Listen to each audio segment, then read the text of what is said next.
8 o'clock on a cold, windy Saturday morning in Banffshire, and Boindy Racetrack, the former aerodrome used on a regular basis by the Banff and Murray Kart Club.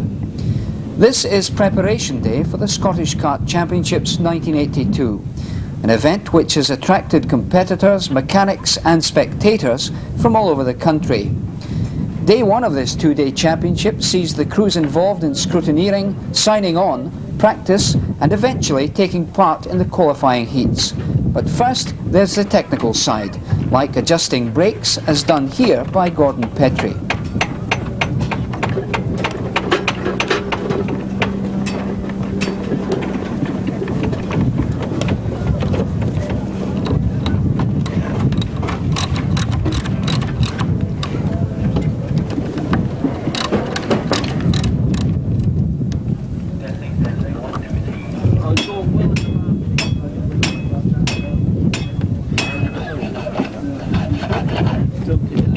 This kind of work goes on for a long time, and junior driver Scott Benton, whom we'll see in a moment, in kart number 24, weighs up his possibilities.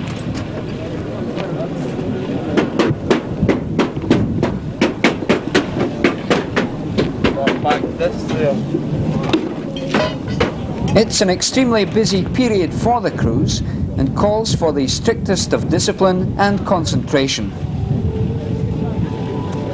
To the background of music from car radios, Sandy Pratt makes some subtle adjustments to the axle of his machine, one of several different types of kart on display.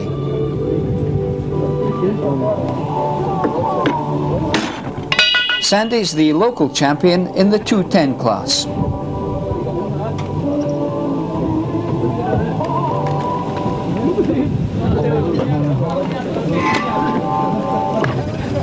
This kart has a water-cooled 250 Austrian Rotax engine with a twin-cylinder inline. Just about every spare area in the pits is taken up with the vans of the backup crews.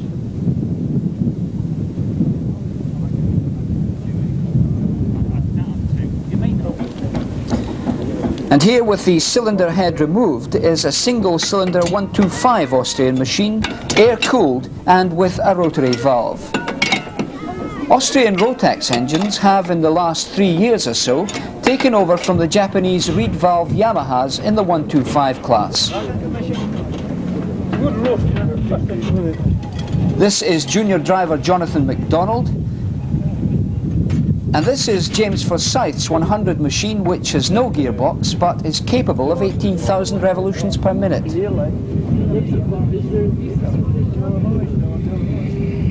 Defending champion in the 100 national class, Gordon Murray.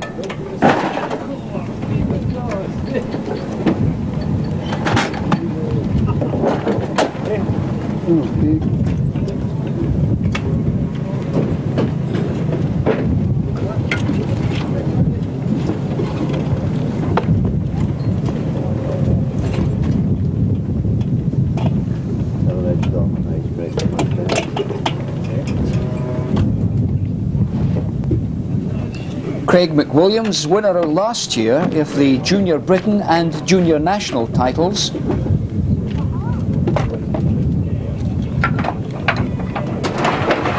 The 210cc single-cylinder Villiers engine, one of the founder classes in karting. It has 4 gears.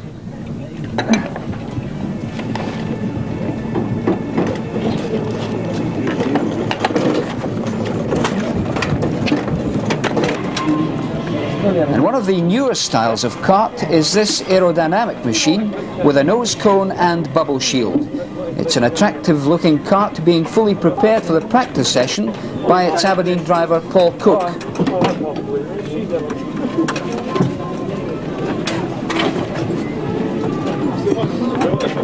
And the job on his mind at the moment is bleeding the brakes of his machine.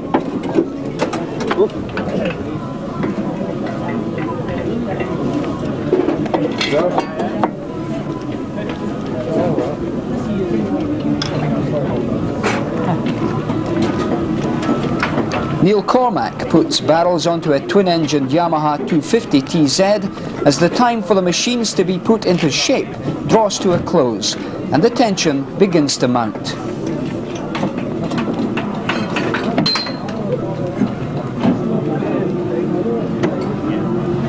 And down from 27 to 35, the telephone always rings by the Fun Boy 3.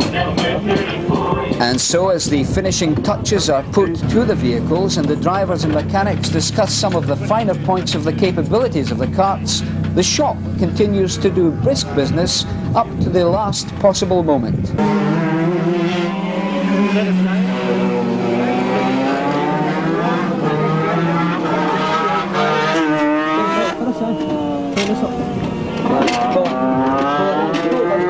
And 100 national driver Tony Donoghue gets himself ready for the fray.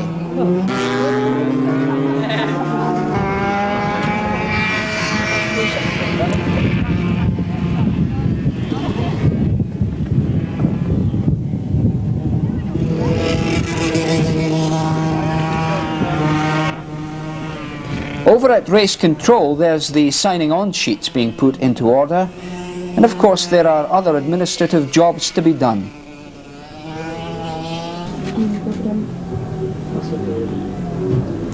A North East driver, Andrew Buchan, the new British champion and the first Scot to win the title, is cautious on the question of how he'll fare. Well, I think it's going to be fairly tough because, as always, Scottish Championship is the premier event in the Scottish calendar, and you always get a turn out something special among the competitors, you know, quick motors and something different. So I think the competition will be tough. So what tips would he pass on to anyone thinking of taking up karting? Only that they've got to be prepared to learn, listen, use a bit of common sense when they're starting out, and not believe everything that everyone says, and just go in with good equipment. It doesn't have to be the best, but just good equipment, and be prepared to learn and listen and learn from there, take it from there.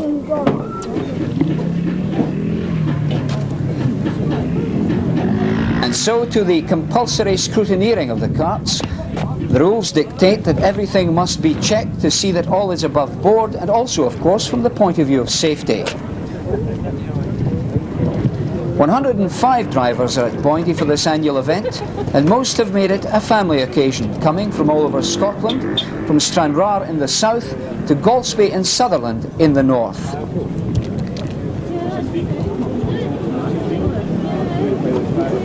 Absolutely nothing is left to chance as the scrutineers go over every inch of every machine. In short, safety is the top priority, with even drivers' clothes coming under the regulations. They must wear all leather suits, crash helmets, gloves and boots which cover the ankles.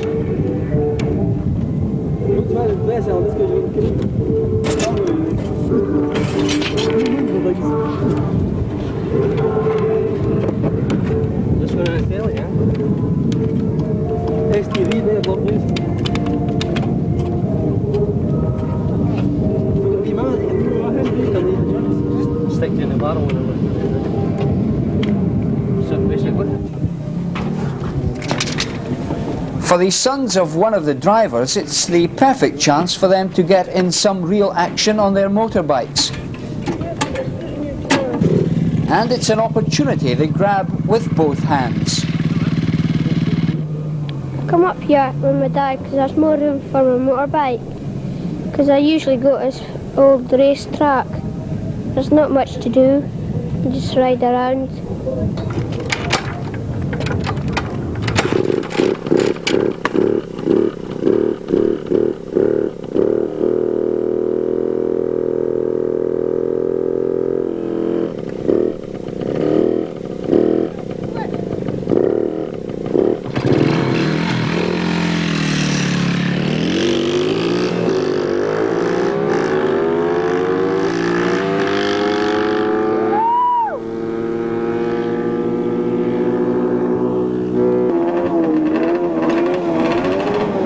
And so to the official practice and qualifying heats on a day when the weather was rather cold and blustery, but which was fairly conducive to fast times.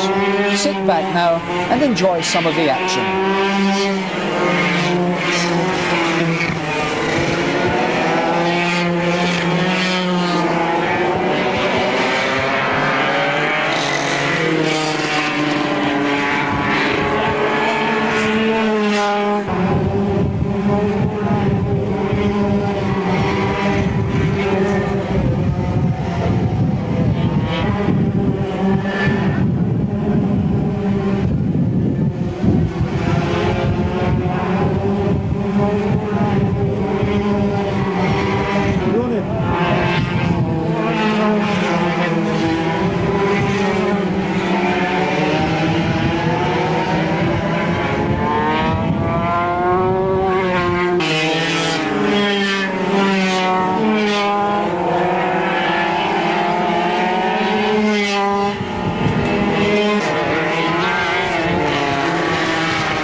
The end of day one of these 1982 Scottish Kart Championships, and the time for the socialising to begin and the stories to be told and retold.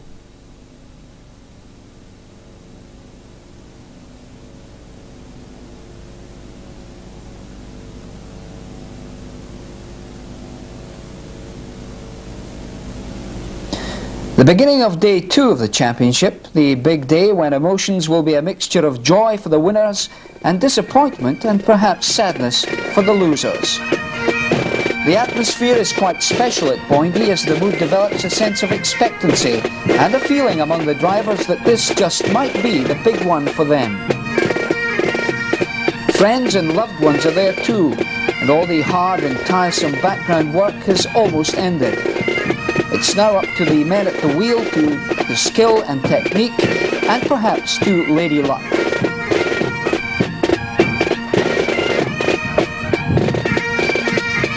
The sport has come a long way since the old go-karting days.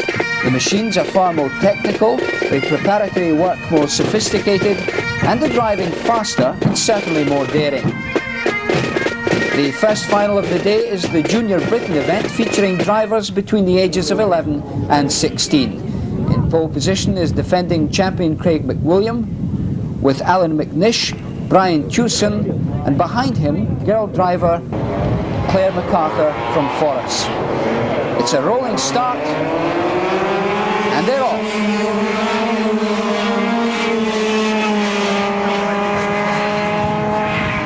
Guys into the lead.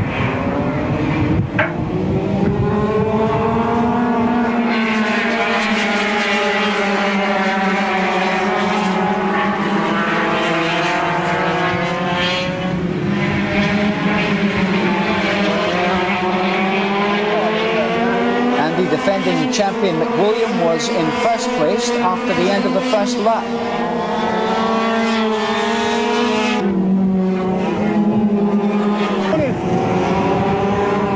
But 12-year-old McNish was always ready to challenge, and in fact he took the title with McWilliam in second position and Gary Cromar from Anstruther third.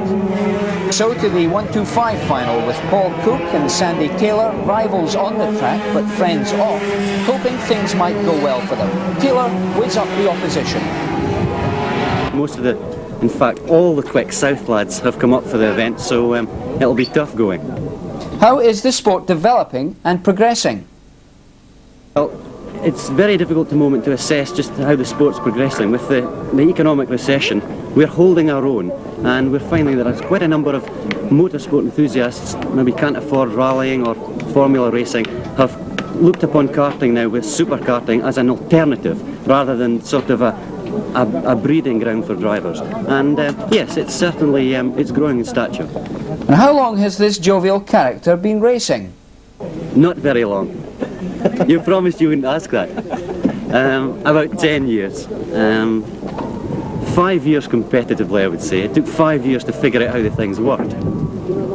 Paul Cook is a 3 times champion of the local club and points out some of the speeds that modern karts are capable of. Well, here at Boindy it's approximately about 100 miles an hour at the end of the straight. But of course it really does depend on the length of the straight. For example, earlier this year at Silverstone at the Grand Prix, the superkarts were doing about 150 miles an hour.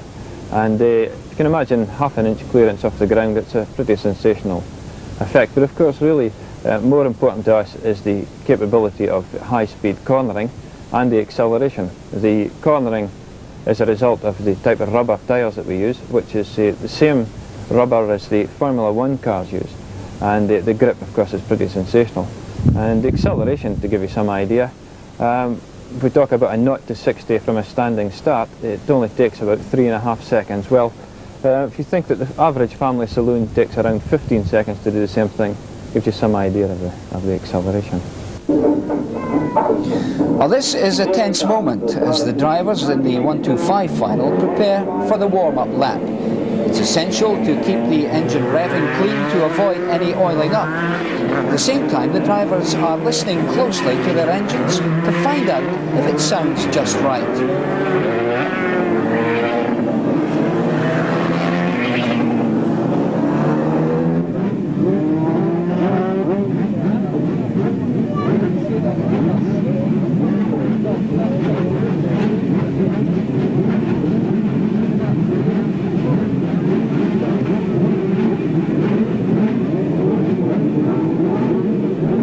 And so the finalists then approach the grid position.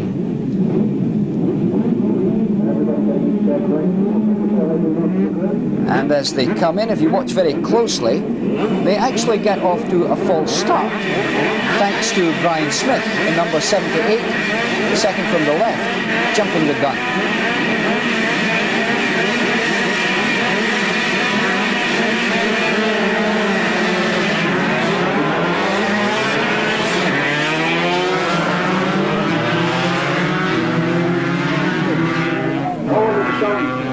Well, that false start means that the tension is even greater now as the drivers come back to the grid knowing that their tyres are now too warm, which means that the extra stickiness can result in stalling on the start grid.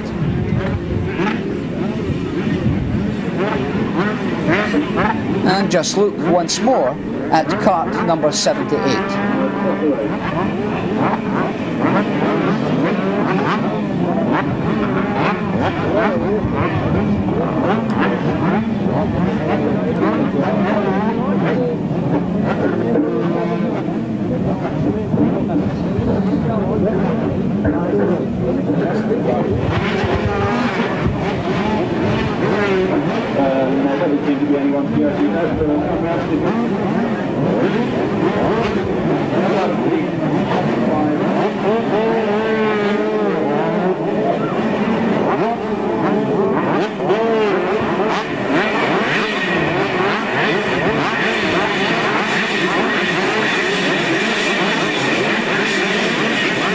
Smith's eagerness to get a good start sees him again jump the gun.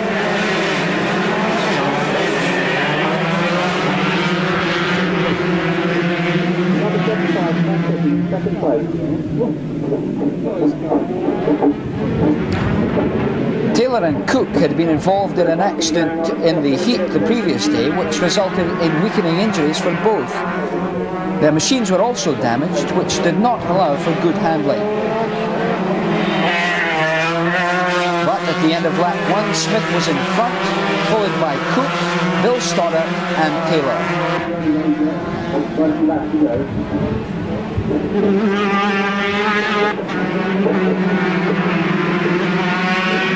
And with the karts reaching speeds of 100 miles an hour on the straight, Smith continues to take the lead.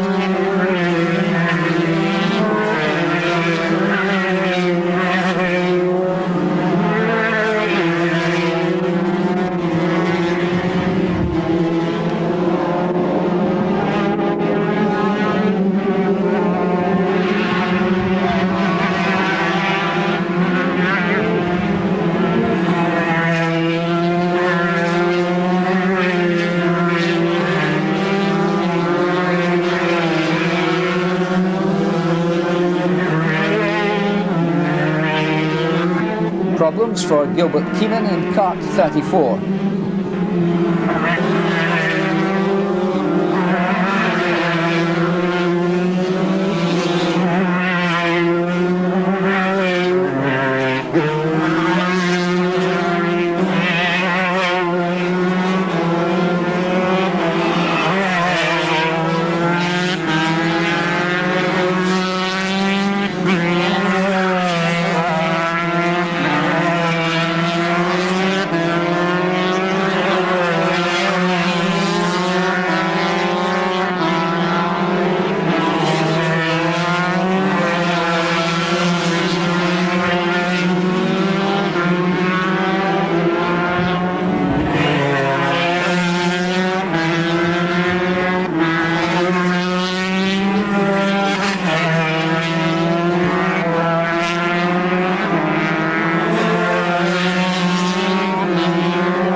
Jim Murray and Raymond Sinclair get together for an unscheduled meeting, both spinning off the track, but fortunately neither was injured.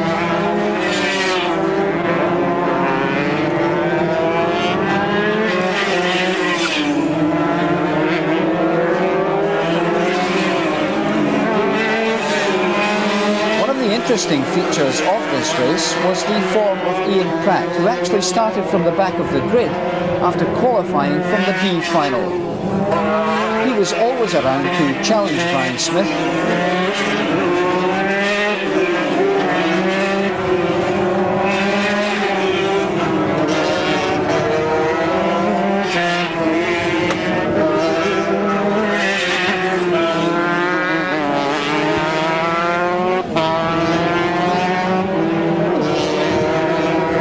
At the end of the day, it was Smith who took the championship, followed by Pratt, with Sandy Taylor in third position and Paul Cook in fourth.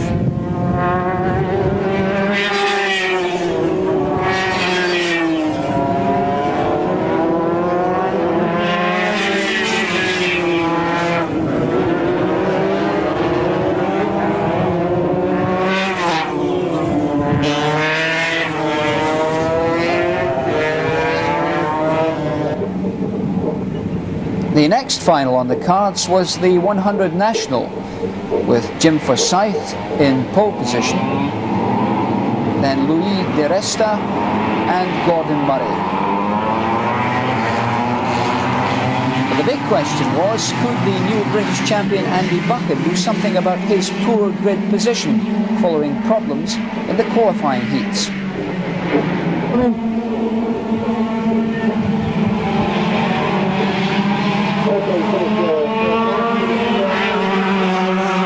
De Resta, who was in the lead after the first lap, followed by Buchan and Peter McCallum, a former Scottish champion, in third position.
Managed to take the lead in lap 15, followed by McCallum and De Resta, and then Gordon Murray.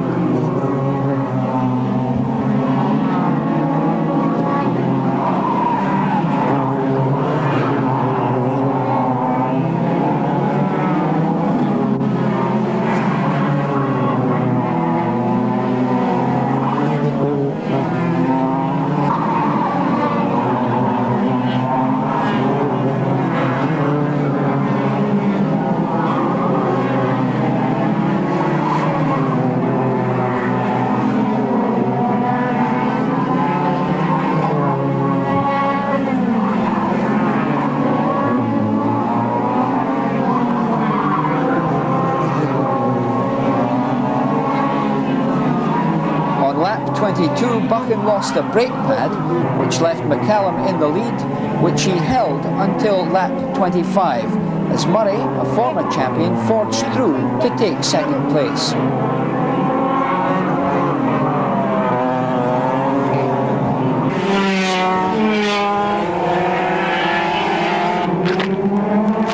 And so the kids were next on the grid for the final of the Junior National event, which takes in 14 to 16-year-olds.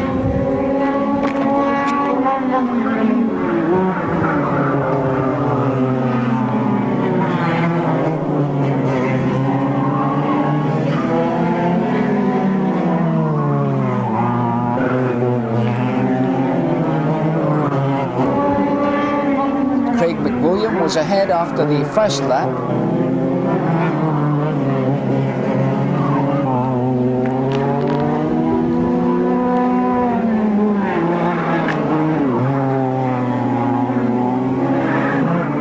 Number 10 there is Evelyn McRitchie from Cumbernauld.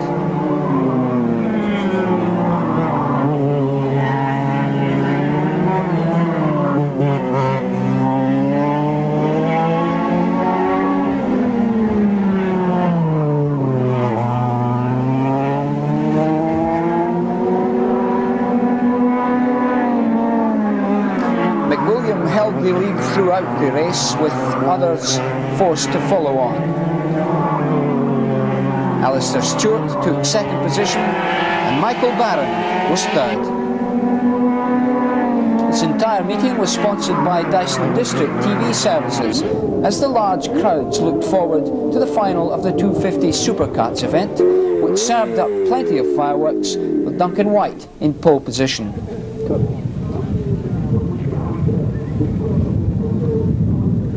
Half the engines in this race were water-cooled and had to be brought up to the right temperature before the start.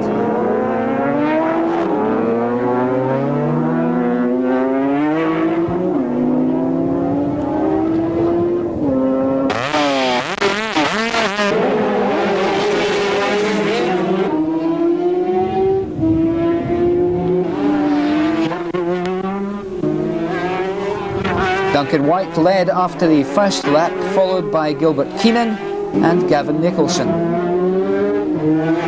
And the lap scorers, made up of wives and friends, do their job at Boindy.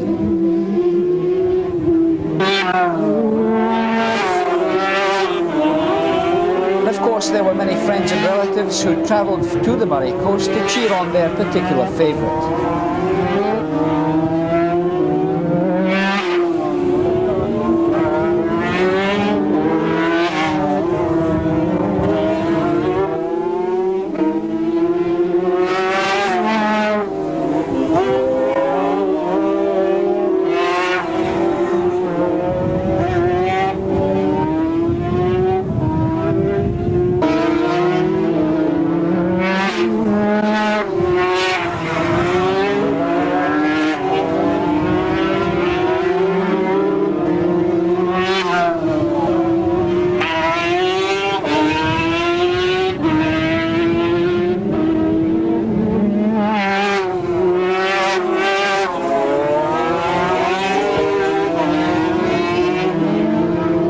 So at the end of this Supercarts event, White took the title, with Keenan second and Leslie Cranston in third position.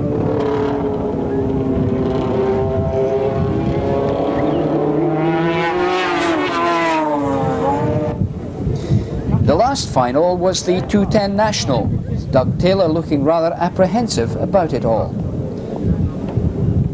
Cart number 38 is the beautifully prepared outfit of Kilsyth solicitor Alistair Matthey.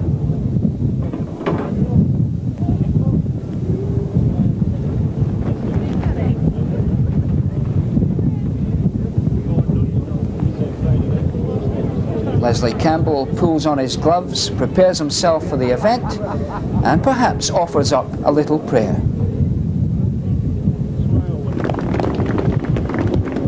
Five-time Scottish champion George Bett is also ready, as everyone was, coming up to the start.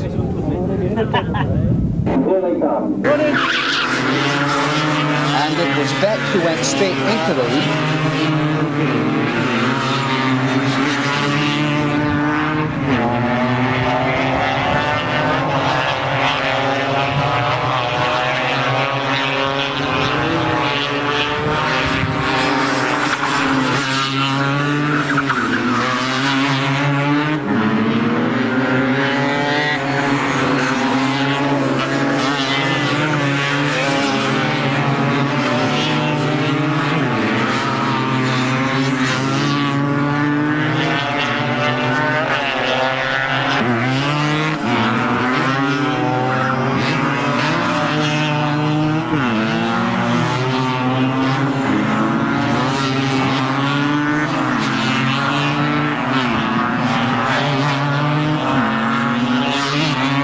One driver gets a view of the race that perhaps he didn't reckon for.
Held the lead all the way, and Sandy Pratt, the local champion, was in second place, with Scottish champion Fraser Barber trying hard to challenge Beck. He did succeed in passing Pratt, but Beck's lead was never really threatened, and he went on to take the championship.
Good.